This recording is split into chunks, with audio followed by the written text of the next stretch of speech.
Splodge.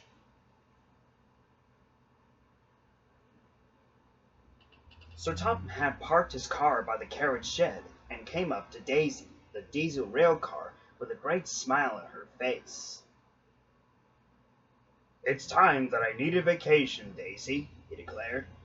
"Lady Hatt and I had wished to see the children on the mainland." "I'd be more happy if you're looking for an engine to take you there," offered Daisy. Sir Topham had beamed, but Daisy was confused and worried. "What about my work, sir?" she asked. "Don't worry about it, Daisy," said Sir Topham Hatt. "I've taken care of everything. I've ordered 2 new diesels from the other railway. They'll do your work until you return." Daisy was very relieved. She would take Sir Topham and Lady Hatt to see their grandchildren.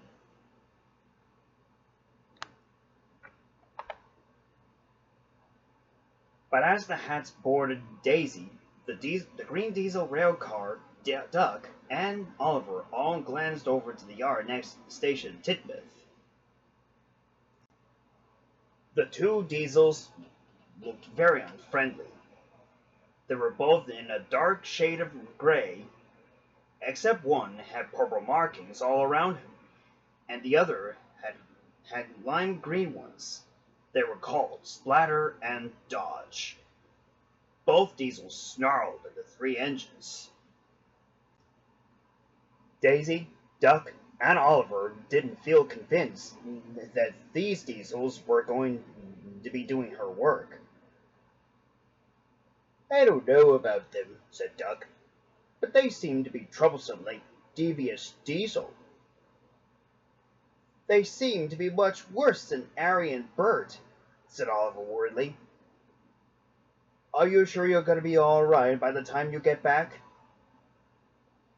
Daisy didn't even reply to the 2 Great Western engines, as Sir Topham Hatt waved his hat out of one of her windows, as Daisy hoped. "I hope things are quite all right when I come back," she thought to herself as she purred away to the mainland. And Duck and Oliver puffed nervously back to work after they tooted goodbye on their whistles. Splatter and Dodge watched Daisy until she was out of sight. "Well, that's one betrayed diesel to worry about," observed Splatter. "Do you think the boss will want to know?" asked Dodge. "Of course he'll want to know," snapped Splatter. "One betrayed diesel out of the way will be more of a delight for him." The 2 diesels revved their engines to find Diesel 10, who had also been brought to the Northwestern Railway by Sir Topham Hatt. Things were not going to be pleasant because Sir Topham Hatt's engines knew that Daisy was out of sight. Later, Thomas met Percy at Elsbridge to take on water. Percy had been worrying non-stops after Daisy left, although he was glad she was gone because she had been snobby at times. She was always nice to everyone else on Sodor. "I hope Daisy comes back soon," he whimpered. "Don't worry, Percy," soothed Thomas. "Daisy will be home soon. She's not gone forever. She'll be gone for a week, and then she'll come back. I promise."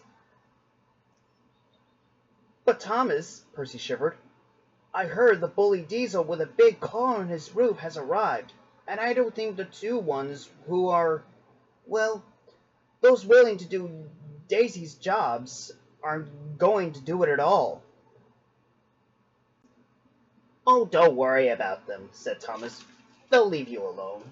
And besides, I'll be collecting Mr. Conductor. Sir Topham Hatt knows him from a faraway place called Shiny Time, and he'll be looking after us until Sir Topham and Daisy come back."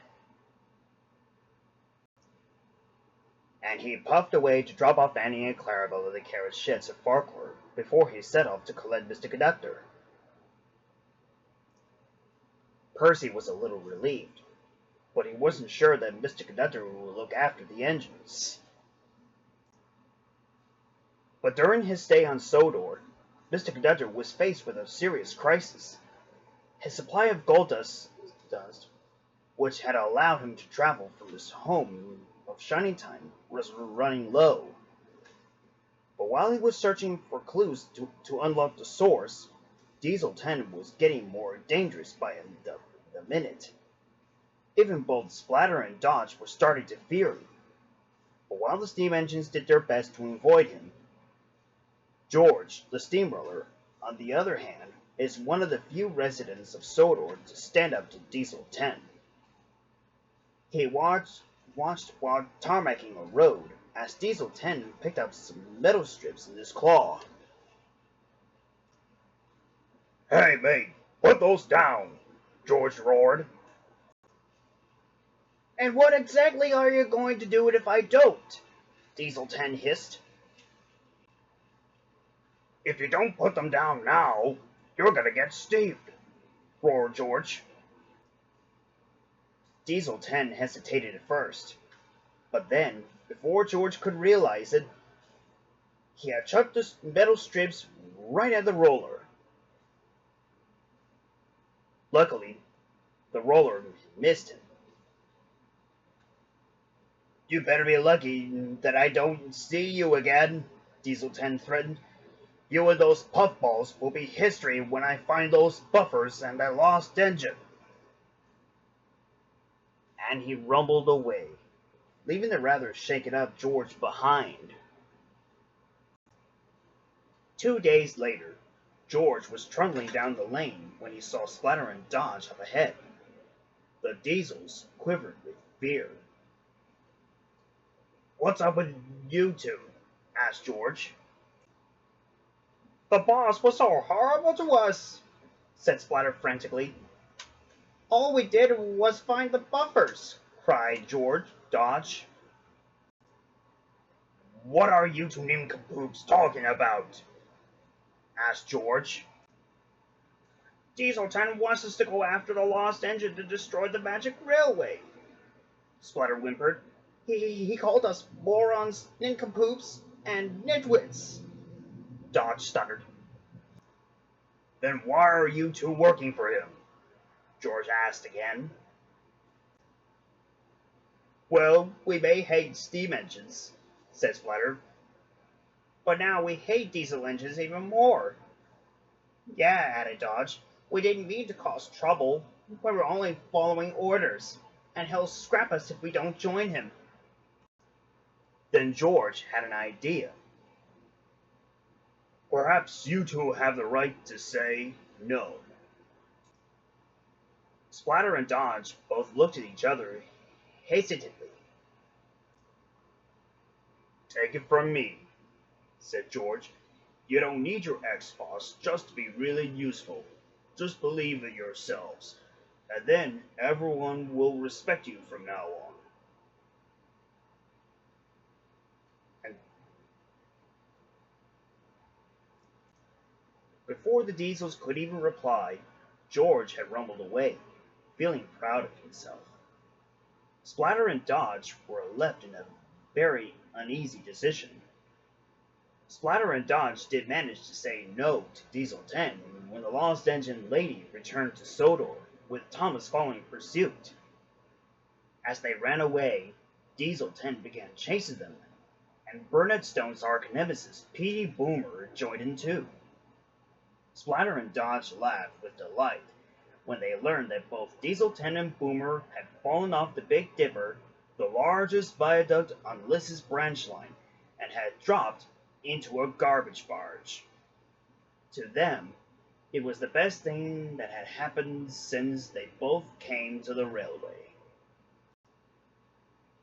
A week later, Daisy returned from the mainland, and Thomas returned to the shed, too, after his adventures with his new friends, Patch, and the two sets of family, the Conductor and Stone. Thomas, Toby, and Percy told her everything after she was gone. "Splatter and Dodge were a bit, troublesome," said Toby. "But when they finally stood up to Diesel 10, we have found new respect for them." "Yeah," put in Percy. I guess I was wrong about Splatter and Dodge in the first place, because these two aren't so bad after all. They sure couldn't wait to get their new jobs around the island. And you should have seen the lost engine I first met, observed Thomas. Her name was Lady, and she was the most beautiful engine that first came from the Great Western Railway, and then the magic railway we've ever seen. Daisy gave a warm smile. Why, that sounds pretty, she said. Out on the yard beside Farquhar Station, Splatter, Dodge, and George were listening to the conversation as they were free from the shadows of Diesel 10. You know something? Splatter whispered to Dodge and George. This girl Diesel isn't such a betrayed one after all. And these steam engines aren't so bad after all either, added Dodge. That's so, George put in. We just start to like them all every now and then. If it wasn't for you and your advice, George, said Splatter, we wouldn't know what to do about our ex-boss, finished Dodge, as the three laughed and went away in separate ways after they said goodbye to each other.